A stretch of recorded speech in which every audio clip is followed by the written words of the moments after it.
খাওয়া দাওয়া হচ্ছে, খাও। কেমন লাগতেছে? খুবই বাজে মান। কেন? কেমন লাগতেছে খাবার? বাইরে খাবার ভালো লাগতেছে? দেন। আর্জেন্টিনার জন্য শুভকামনা উপলক্ষে আমাদের মমি স্যার মিষ্টি খাওয়াচ্ছে।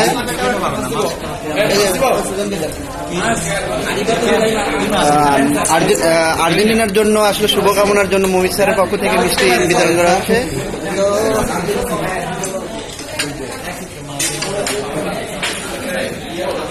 থারের ওখানে যান ভাই।